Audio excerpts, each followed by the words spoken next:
Hola, hace poco tuve ocasión de conversar con algunos juristas extranjeros y de súbito uno de ellos me preguntó: ¿y qué tratamiento tiene la privación injusta de la libertad en Colombia? Después de pensarlo un instante, yo le dije la verdad. En Colombia, desde el 15 de agosto de 2018, la privación injusta de la libertad está permitida por el Consejo de Estado. Sí, el Consejo de Estado y la Corte Constitucional conestan la privación injusta de la libertad, pues solo condenan la privación injustificada de la libertad, que es otra cosa. El tema no es solo de abogados, sino de todo aquel que entienda la importancia de responder estas dos preguntas básicas. ¿Qué es lo contrario de lo justo?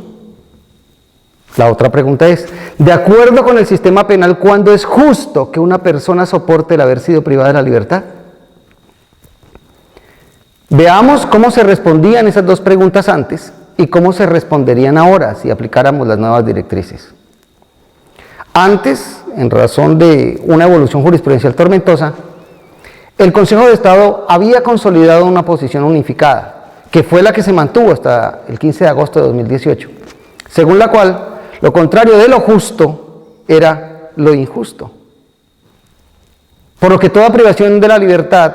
se consideraba injusta si no había sido justa, así de simple. Y para el Consejo de Estado, en aquel momento, la única razón por la que una persona podía haber estado privada de la libertad de manera justa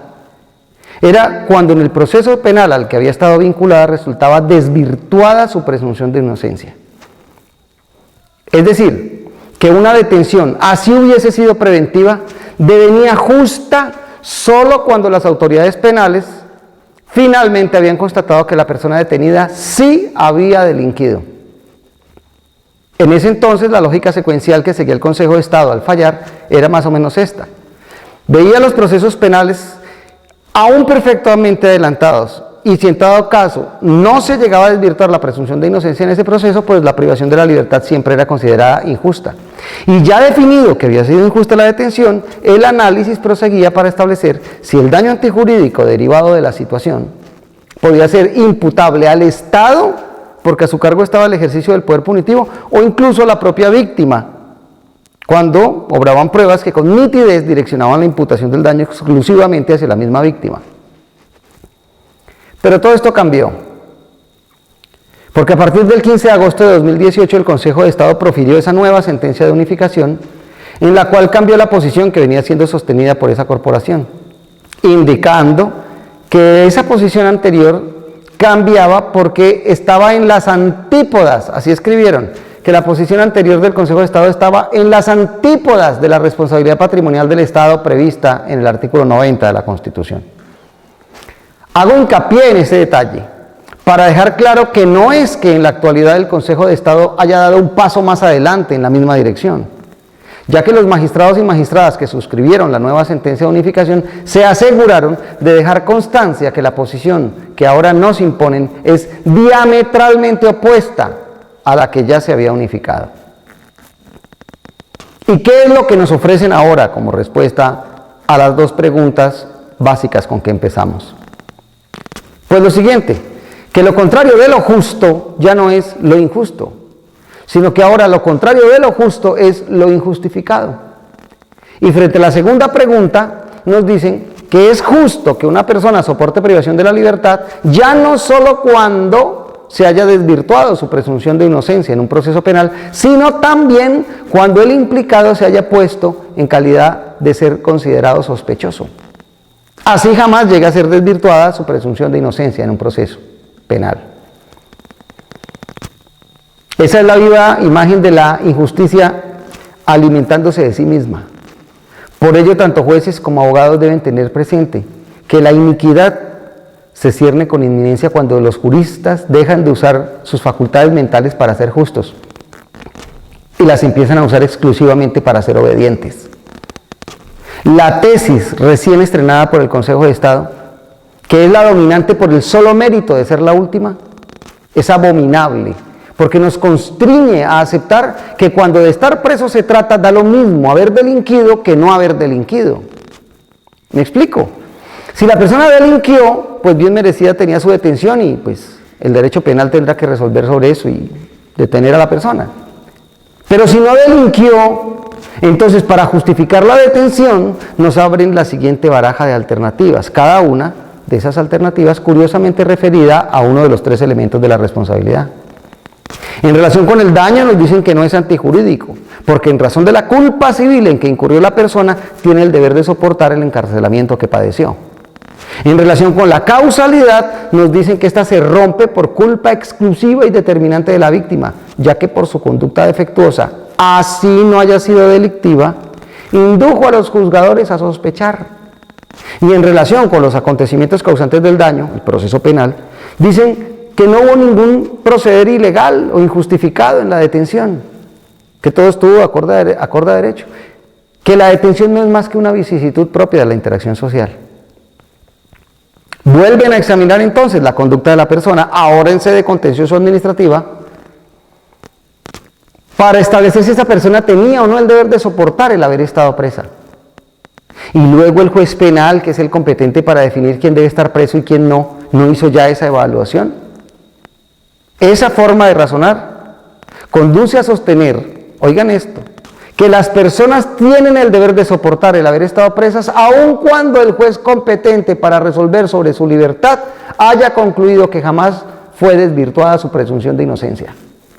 Por eso denuncio que la sentencia de unificación del 15 de agosto de 2018 cae en la inmoralidad judicial, que al igual que la inmoralidad administrativa, según podemos ver y según podemos sentir, también existe. Con esta posición el Consejo de Estado, en vez de reprender, entra a hacer equipo con quienes privan injustamente de la libertad a las personas y después arguyen que como serían necesarios tantos recursos para poderlas reparar, lo mejor es no repararlas, para no afectar las arcas públicas. El argumento dominante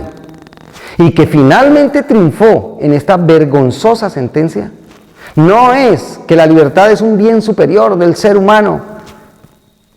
sino que como son escasos los dineros disponibles para poder reparar los daños derivados de la injusticia, lo mejor es decir que lo que antes era injusticia, ahora no lo es. Sórdido es haber utilizado el argumento de la sostenibilidad fiscal para concluir que la libertad de las personas es reductible cuando se trata de preservar la estabilidad económica del Estado. Una controversia referida a la libertad en la que entra en juego el hipnótico argumento presupuestal se torna impúdica, puesto que en el justo momento en que tal argumento es considerado, los jueces dejan de administrar justicia y ya salidos de sí mismos empiezan a administrar los dineros que serían necesarios para hacer justicia, que no es lo que les corresponde. El juez contencioso se doblegó ante las cifras. Al Consejo de Estado le tembló la mano cuando tuvo que exhortar a las autoridades penales de inhibirse de privar injustamente de la libertad a las personas. Y lo que ha hecho en forma patética es sumarse al extravío, cambiando la denominación de lo que en derecho siempre será injusto, digan lo que digan. Y como son vergonzantes en esa sentencia, al afirmar que solo habrá privación injusta de la libertad allí donde ha habido privación injustificada de la libertad, pues bien saben que esa afirmación es un disparate que refunde la privación injusta de la libertad, que es una cosa, con el error jurisdiccional, que es otra cosa. Entonces nos dicen que en cada caso dependerá de las circunstancias, que no nos preocupemos. Pero la verdad es que aquí no hay depende que valga, pues los obsecuentes ya tienen escrito en piedra que si no hay privación injustificada de la libertad, que es lo que exige la nueva jurisprudencia, pues de suyo no hay privación injusta de la libertad, que es lo que en verdad nos quiso conceder el legislador. Eso es lo que hay, así es como estamos. Ahora, es cierto que esta controversia se zanja de modo distinto según la ideología de cada quien, cierto.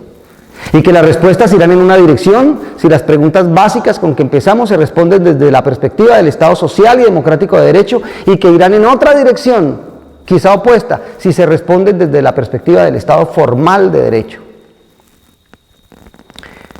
Pero la constatación decepcionante que he podido hacer,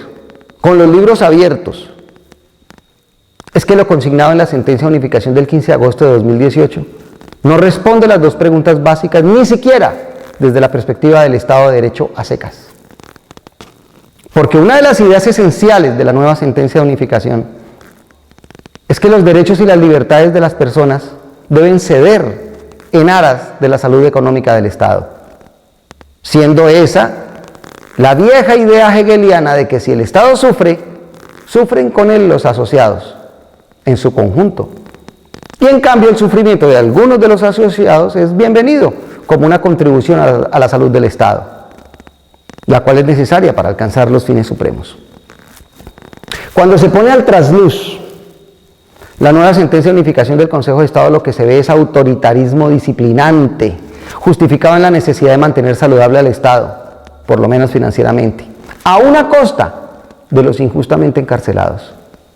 Esa idea, hay que decirlo, con todas sus letras, es una de las ideas fundacionales del fascismo, que en mala hora, estoy seguro que por descuido,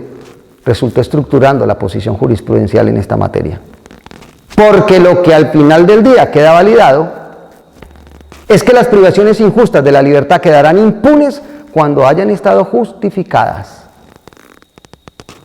La libertad no es no estar preso, sino poder hacer lo que queramos siempre que nuestro proceder, al margen de lo que parezca, no sea contrario a la ley.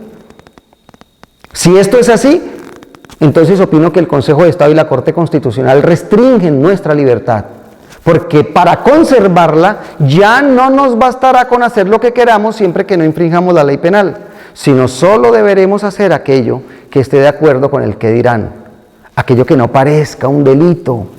aquello que no nos ubique como sospechosos. Es decir, debemos reprimirnos y adoptar una conducta que, además de ser lícita, le dé a las autoridades penales y policiales la plena sensación de serlo.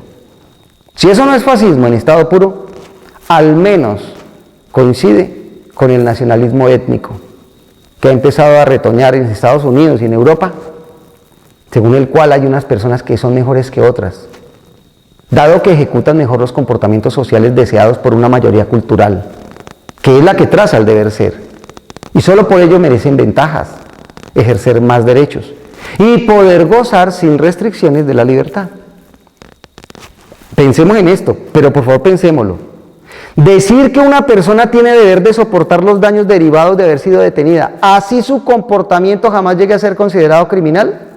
es el nítido equivalente de decirle a los funcionarios del Estado que tienen el derecho de causar daños mediante detenciones, porque aunque esas detenciones en el futuro no se pruebe que estuvieron basadas en comportamientos criminales, a la postre el Consejo de Estado los respaldará, pues concluirá que las detenciones en su momento estuvieron justificadas y que por ello las personas detenidas deben soportar. Ya empezamos a ver